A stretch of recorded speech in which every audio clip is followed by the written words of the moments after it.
Lakini madrasa mtoto ataambiwa apeleke juzuu. Subhana malikul qudus, juzuu peke yake, pengine juzuu yenyewe ni shilingi 50 peke yake madrasa, lakini mzazi atakupa shilingi 5 mwaka mzima mpaka hiyo 50 iishe kwa sababu ya juzuu. Lakini kuku 1500 iko tayari kupeleka kwingine, lakini madrasa ife kwa sababu huyu mtoto akimaliza madrasa atakuwa nani? Leo hii tuangalie mji wetu, mji huu wa Bulanda, kuna Waislamu wangapi? Kuna watoto wangapi? Je, inashindikana mtoto kusoma hapa kwenye mimbar na kutoa khutba? Inashindikana mtoto leo hii wa Bulanda hapa kusalisha tarawih mwezi mtukufu wa Ramadhani? Inawezekana vipi mtoto ashindwe leo kusomesha wanafunzi wenzake hapa Bulanda? Inawezekana ndugu zangu watukufu wa Kiislamu, lakini sisi hatuko tayari kwa ajili ya jambo hili la Allah subhanahu wa ta'ala. Matendo mema ndugu zangu watukufu wa Kiislamu ni wewe kumzawadia mtoto wako dini. Matendo mema wewe ni kumzawadia mtoto wako kumjua Allah subhanahu wa ta'ala. Wallahi ndugu yangu mtukufu wa Kiislamu, umpe mtoto wako gari, umpe mtoto wako mali, umpe mtoto wako mke mzuri, utakuwa mtoto huyu umemuua.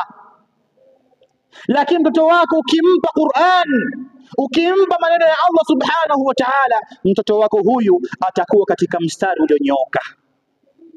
Ndugu zangu watukufu wa Kiislamu, katika mojawapo ya faida ya madrasa, mtoto aliyesoma madrasa na mtoto ambaye kwamba hajasoma madrasa, tabia zao ni tofauti.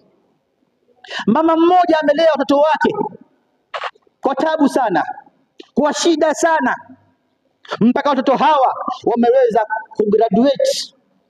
Mmoja akawa daktari, mwingine akawa profesa. Lakini mama huyu alikuwa na mtoto wake wa kuadapt, mtoto wa yule wa kumlea. Mtoto huyu hakubahatika kusoma shule kwa sababu alikuwa akinyanyaswa na wenzake. Mtoto huyu alikuwa anabahatika kusoma madrasa peke yake, lakini shule alikuwa anakuta moja, lakini sana sana ilikuwa ni madrasa. Mama yule kufika wakati wa uzee tayari, unavyojua uzee saa zingine kuna muda watakao mtu awe karibu. Yule mama ikafika wakati akapigia watoto wake simu. Akampigia wa kwanza ambaye kwamba ni engineer wa ndege. Akamwambia, mwanangu, wallahi hali yangu imekuwa mtihani, nakaa peke yangu, wallahi hali yangu naumwa. Mtoto yule akamwambia mama yake, basi natuma mfanyakazi aje kukuchukua. Mama akaja kuchukuliwa na mtoto wake yule engineer, akawa anaishi naye ndani ya nyumba.